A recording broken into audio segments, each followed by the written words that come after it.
Bueno, estamos aquí con Rocío Zambrana. Para mí es un privilegio poder tener a Rocío con nosotros hoy, aquí en REC Latinoamérica y en el marco de un workshop, de un seminario que organizamos aquí en Bogotá sobre filosofía decolonial. Rocío es una de las grandes representantes de una nueva tendencia en filosofía decolonial en los Estados Unidos y me parecía muy interesante aprovechar la oportunidad que nos está visitando en Colombia para hacerle unas preguntas. Rocío, bienvenida y muchas gracias por estar con nosotros. Muchísimas gracias, también un privilegio estar aquí contigo y con todos los con los cuales compartimos un rato muy bonito en el workshop. Sí, la verdad salió muy bien. Sí. La idea de estas entrevistas para nosotros ha sido un poco como tratar de entender la trayectoria que ha llevado a alguien a trabajar en lo que trabaja, cuál es la relación que tú has tenido en general con la filosofía y cómo es la experiencia de la filosofía para ti hoy, ahora que estás también metiéndote con el tema de colonial y tratando de entablar relación entre tu trabajo en los Estados Unidos y tu trabajo en Puerto Rico. Entonces te voy a hacer una serie de preguntas que tienen que ver con eso y vamos a conversar. Perfecto. Cuéntanos primero cómo es tu trayectoria para llegar a la filosofía, cómo empezaste, qué te llevó a los Estados Unidos y cómo sientes que han sido esas diferencias para ti y ese lugar intermedio entre estar entre Puerto Rico y Estados Unidos en la academia. Okay. Yo empecé en filosofía ya bastante avanzada en el pregrado. Yo estudié en la Universidad de Puerto Rico, en el recinto universitario de Mayagüez, donde me crié. Y empecé por estudiar psicología porque en realidad no tenía el marco de la filosofía, no sabía que existía como disciplina, no tenía ese acceso a ese discurso. Y fue algo muy contingente, simplemente un amigo de un amigo me contó que era filósofo y entré en una clase con la que fue mi mentora en la Universidad de Puerto Rico de Mayagüez y todavía es una gran amiga y colaboradora, Anaíra Santori Jorge. Tomé una clase sobre ética que fue muy interesante porque ella la enmarcó estudiando a Foucault y Arendt y ciertos casos de, en realidad, violencia institucional en América Latina. Y pues mi introducción a la filosofía ya fue un poco no convencional, o sea, no fue a través de estudiar a Kant y Aristóteles en el contexto de un curso sobre ética, sino que más bien fue ya un pensamiento situado y un pensamiento en realidad comprometido con entender el ahora y entenderlo desde una perspectiva social y política. Entonces me interesé en escribir una tesina sobre Foucault, el concepto del poder y la relación colonial entre Estados Unidos y Puerto Rico, enfocándome en la transición entre España, Puerto Rico como colonia de España, a pasar a colonia de Estados Unidos en el 1898. Y fue un proyecto muy interdisciplinario, con muchos textos sociológicos, literarios y filosóficos. Y fue muy interesante porque en ese momento fue como levantó ciertas preguntas dentro del marco, dentro de el departamento de filosofía acerca de qué era filosófico sobre mi proyecto. Tenía mucho apoyo de mi mentora y de otros profesores y colegas allá, pero también fue muy interesante que mi introducción fue idiosincrática y a la vez ya enmarcado una serie de preguntas acerca de qué es la filosofía, como disciplina, como práctica, qué es hacer filosofía hoy y qué es escribir filosofía. Pero me fue muy bien y hice el proyecto como lo había concebido y entonces me fui para la New School for Social Research en Estados Unidos a hacer la maestría en filosofía inicialmente, pero continué en el doctorado por allá. Y la idea inicialmente era seguir ese proyecto sobre Foucault y el poder y entonces seguir trazando esas relaciones entre Estados Unidos y Puerto Rico. Pero ¿qué pasa? Tan pronto llego, tomo un curso sobre Hegel, sobre la fenomenología del espíritu, con el que fue mi mentor en la New School for Social Research, Jay Bernstein, y encontré un sinnúmero de argumentos y conceptos en su lectura de Hegel, que es muy no convencional, que los encontré sumamente poderosos y útiles para pensar mis inquietudes y para pensar, sí, el caso de Puerto Rico, pero también cuestiones de justicia social, cuestiones de violencia y preguntas sobre la subjetividad. Luego, pues entonces me adentré como un estudio mucho más enfocado e intenso sobre Hegel y la teoría crítica de Frankfurt, pasando por la tradición marxista. Y pues entonces se fue como para un lado todo el proyecto mucho más concreto, más situado sobre la relación colonial entre Estados Unidos y Puerto Rico. Estuve en la New School for Social Research hasta hacer el doctorado y entonces luego de terminarlo me mudo para Eugene, Oregon, porque tengo una plaza allá. Ahora soy profesora asociada en la Universidad de Oregon y fue muy interesante porque fue el departamento de filosofía en Oregon, es un departamento también como muy contra la corriente, y desde que me contrataron como una estudiosa de Hegel y de la teoría crítica de la Frankfurt, siempre me preguntaban acerca de esa línea en mi carta de vida sobre mi interés en Foucault y cuestiones de discursos sobre nacionalidad y colonialidad en Puerto Rico, y me abrieron como un espacio también para poder, entonces me invitaron para poder retomar ese proyecto que en realidad siempre ha estado conmigo, y entonces pues fue muy bonito que en el contexto de haber en realidad ido para un sitio tan lejano como Oregon, que es muy lejano a Puerto Rico y no hay una comunidad de latinos robusta, ahí entonces tengo como un espacio institucional para poder retomar el proyecto inicial sobre la relación colonial entre Estados Unidos y Puerto Rico, y entonces acercarme a esa pregunta no a través de Foucault, pero a través de pensadores decoloniales, feministas de color de Estados Unidos y América Latina, y otros pensadores todavía en el marco marxista y de teoría crítica de la Frankfurt.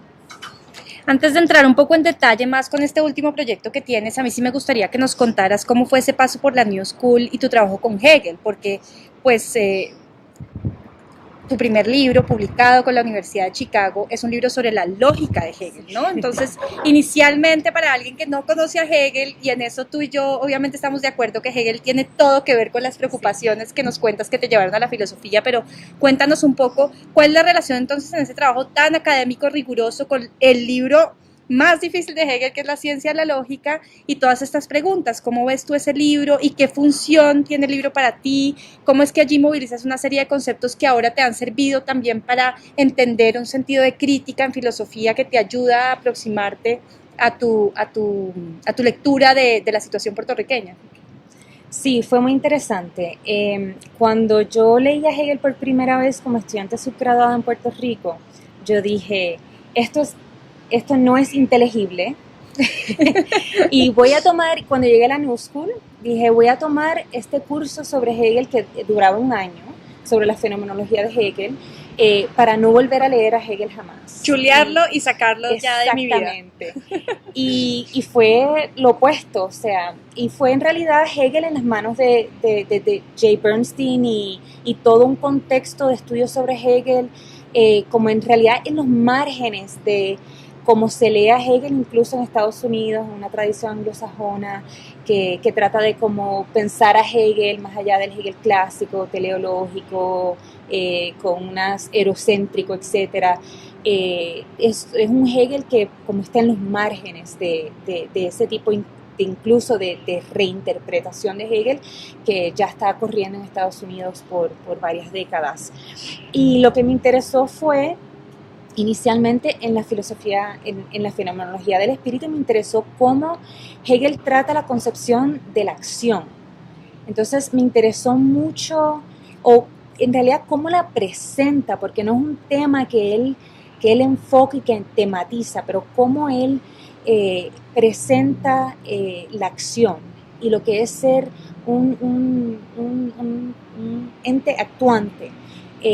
Siempre como con una crítica a Kant y como una crítica del contexto liberal, y lo que más me interesó de todos esos momentos en la fenomenología del espíritu era cómo para Hegel la acción te lleva a un concepto muy robusto de responsabilidad, porque actuar sí tiene que ver con las intenciones, pero la autoridad de la acción, incluso lo que pasó, es algo que excede al individuo que está actuando.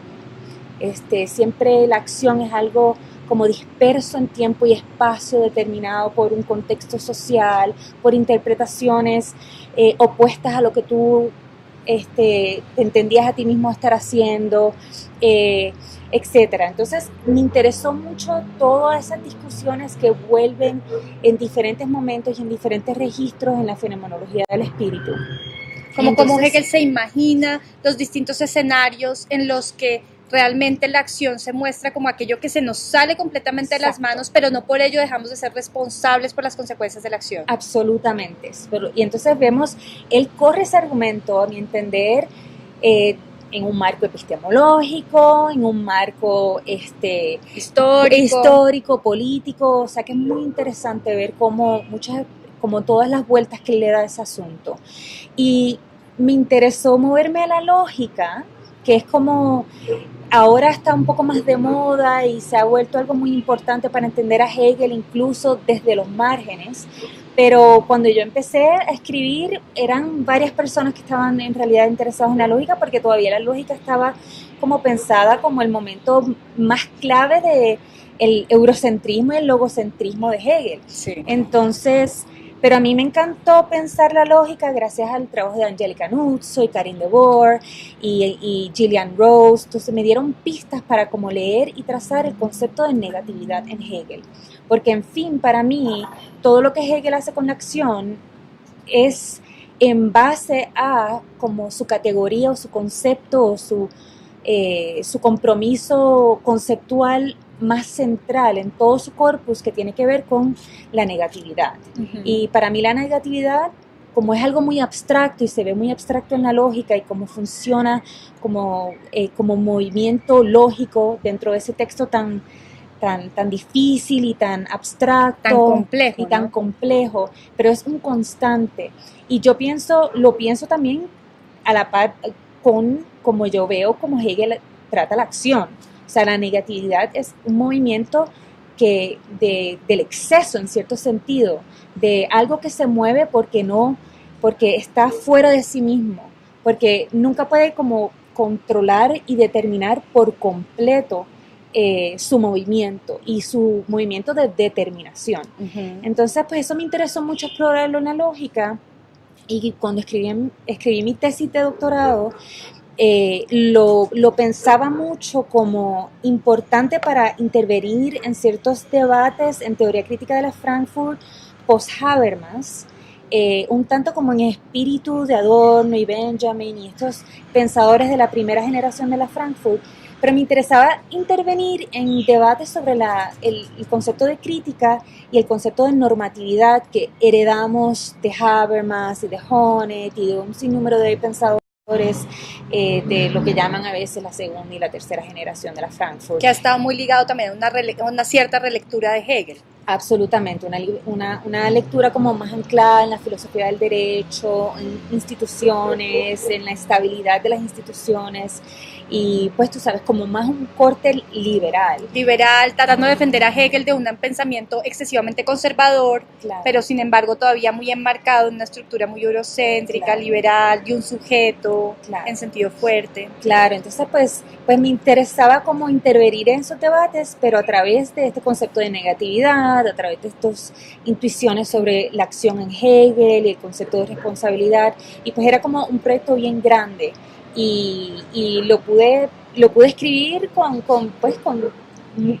cierto éxito en mi tesis doctoral, pero me quedaba claro que eso era un proyecto de varios libros que pues entonces he estado trabajando en la Universidad de Oregon, el primero que se enfoca en la lógica de Hegel para dar como una interpretación, una pista de cómo leer ese texto, trazando ese concepto de negatividad como yo lo entiendo, y entonces ahora el libro que trata sobre crítica y que está en conversación con la teoría crítica de la Frankfurt, pues se ha convertido un poco en otra cosa, pero sigue esas intuiciones que ya pues estaban ahí vivas en mi tesis. Ok, y me parece interesante, digamos, pensar algo que en todo caso para nosotros que trabajamos desde Latinoamérica es esencial y es algo que discutíamos también estos días en el seminario, ¿cómo es que tú estás interviniendo, dices tú, interviniendo a un autor como Hegel, pero desde tu singularidad geográfica, cultural, social,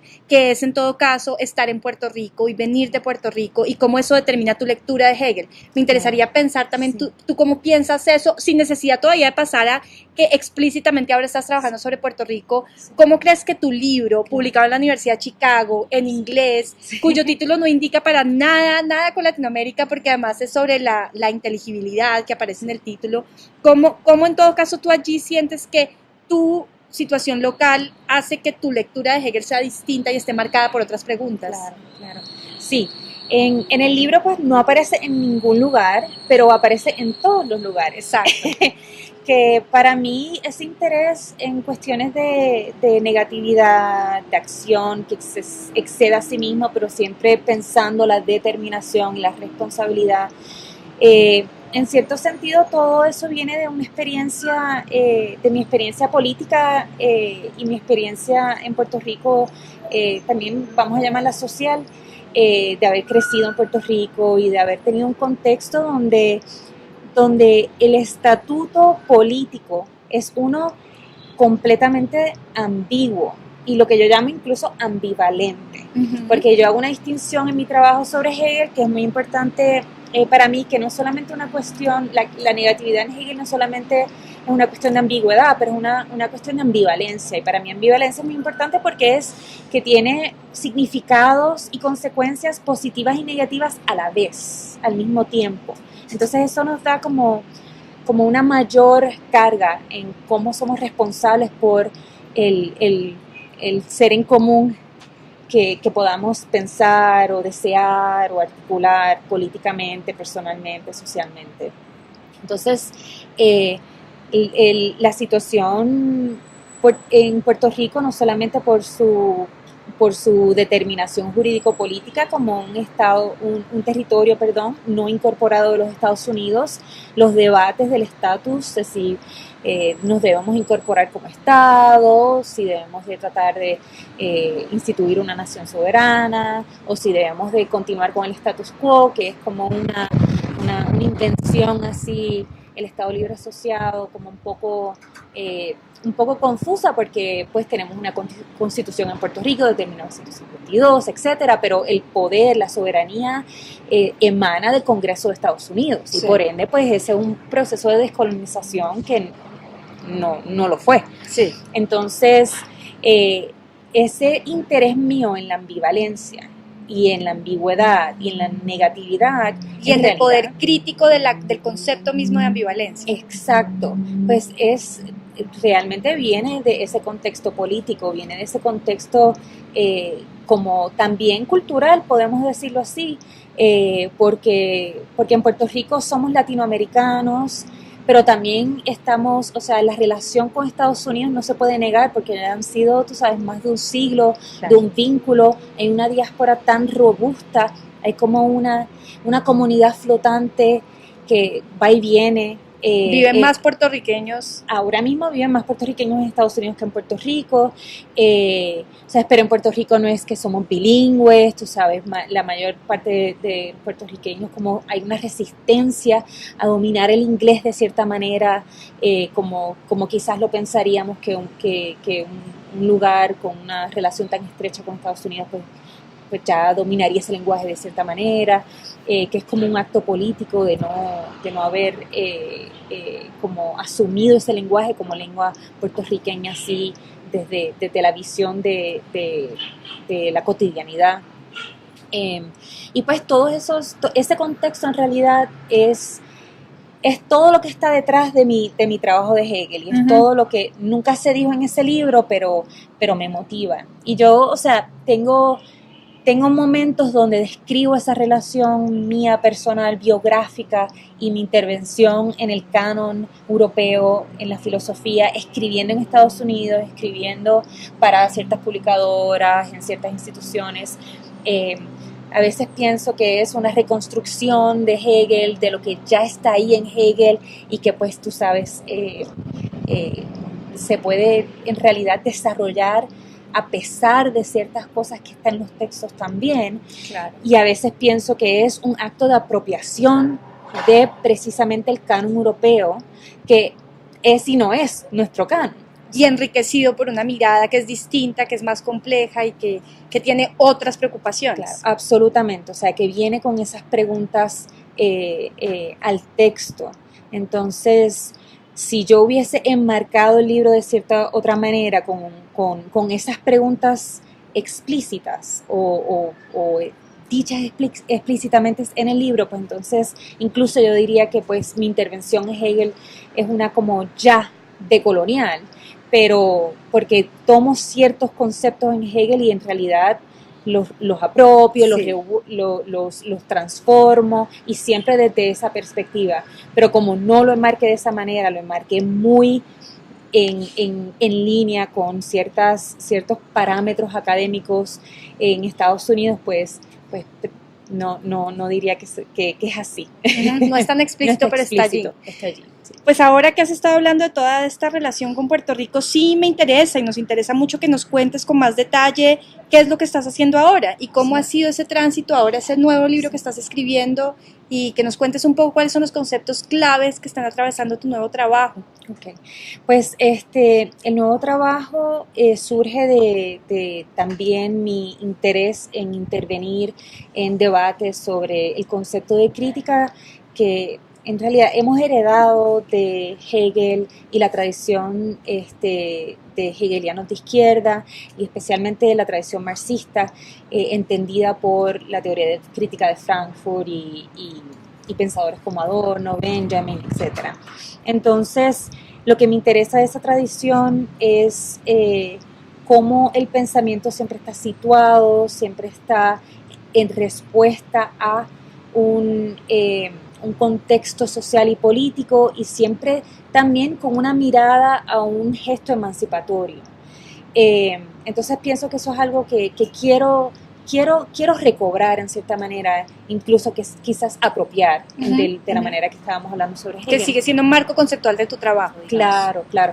Entonces, pues yo en el contexto del trabajo que he hecho en la Universidad de Oregon y como el focus que se ha estado desarrollando en teoría decolonial, teoría pensamiento decolonial, pensamiento latinoamericano, que hemos estado desarrollando en esa institución, en el Departamento de Filosofía, pues me dio como mucha oportunidad a desarrollar el proyecto y a desarrollar los conceptos que quiero tratar en ese libro, pero basado en la experiencia histórico-política puertorriqueña. Y entonces, pues me lancé inicialmente a escribir el libro sobre el concepto de crítica y el desarrollo del neoliberalismo en Puerto Rico, pero tan pronto empecé a hacer la investigación en el contexto de la mirada hoy, en el presente, pues me queda claro que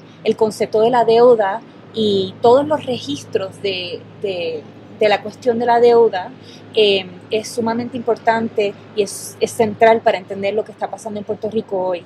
Entonces, pues el libro, que pues estoy todavía trabajándolo, pero ya estoy acercándome a completarlo, el libro en realidad desarrolla o trata el concepto de la deuda como concepto económico, como concepto crítico y como concepto histórico.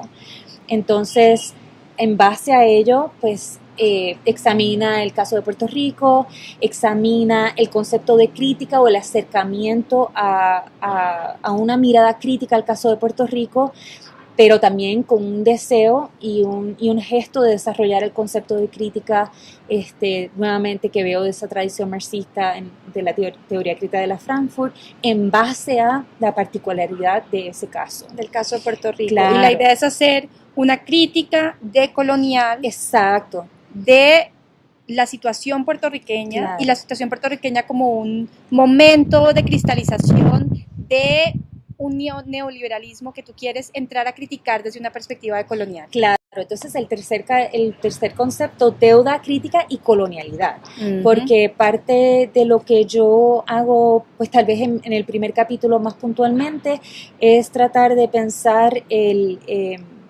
un concepto que yo llamo colonialidad neoliberal, y entonces me enfoco en la deuda como un instante de ese tipo de acercamiento al neoliberalismo. Uno de los modos como el neoliberalismo opera y continúa con una lógica de colonialidad. Claro, entonces lo que me interesa en ese momento es desarrollar la deuda como mecanismo, pensar la deuda como un mecanismo de captura y pensarla como un modo de subjetivación y de sujeción, como pensando mucho en el trabajo de Maurizio Lazzarato y su concepto del hombre endeudado, que a través del libro yo transformo a la mujer endeudada y con una mirada a los efectos de la austeridad en Puerto Rico. También pensando mucho en el trabajo de Ariadna Boudreau-Aubert, una puertorriqueña que ha hecho un trabajo espectacular allá, pensando precisamente la colonialidad, la deuda y la austeridad desde una perspectiva feminista allá. Pero la deuda también se vuelve en tu libro un concepto que no solo es crítica, sino también se vuelve un momento emancipatorio, ¿no? Bueno, sí, no es que la deuda... sí y no. Es que no es que quiero decir que la deuda es un momento emancipatorio, pero sino que quiero imaginar prácticas de resistencia desde las condiciones dadas. Okay. Y si ese es el caso, pues entonces hay que pensarlos desde la deuda, y desde la deuda no solamente como una estructura económica, como un hecho de la configuración de la política económica en Puerto Rico, su relación con Estados Unidos, su manifestación de una articulación del capital contemporáneo, etcétera, pero la deuda también como algo histórico. Entonces, como esas deudas económicas nos llevan a repensarnos, abren una oportunidad. Si vamos a tratar de imaginar o de encontrar dentro de las condiciones actuales, posibilidades, pues la deuda nos da una oportunidad de no solamente resistir la deuda económica como mecanismo de captura y como modo de subjetivación, pero también nos da la oportunidad para desmantelar unas jerarquías que vienen de toda una historia colonial, y son jerarquías que tienen que ver con raza, género, clase. Entonces, pues... de hacer visibles esas estructuras, y solamente en el hacer visible también unas prácticas que harían posible resistir de otras maneras. Claro, esa es la idea. Entonces, pues pensar la deuda, moverme, el libro se mueve como de un pensamiento de la deuda como un concepto y una actualidad económica y política, a pensarla como un concepto crítico, el endeudamiento como una manera de en realidad hacer un diagnóstico del presente, y entonces movernos a pensar como prácticas políticas de resistencia basados en un movimiento de la deuda como economía, como un hecho económico, como una operación económica, a un pensar histórico de los modos de endeudamiento que tenemos uno con el otro, de los modos de responsabilidad, por ende, que salen de los endeudamientos que tenemos uno con el otro por las jerarquías que hemos heredado, y que también seguimos, en cierta manera, reafirmando, rearticulando, precisamente por estas estructuras políticas y económicas. Ok, pues Rocío, quisiera poder seguir hablando media hora más de todo esto, pero creo que nos has dado una idea muy general, y ya también muchas preguntas quedan sobre la mesa sobre qué significa hacer trabajo en filosofía decolonial.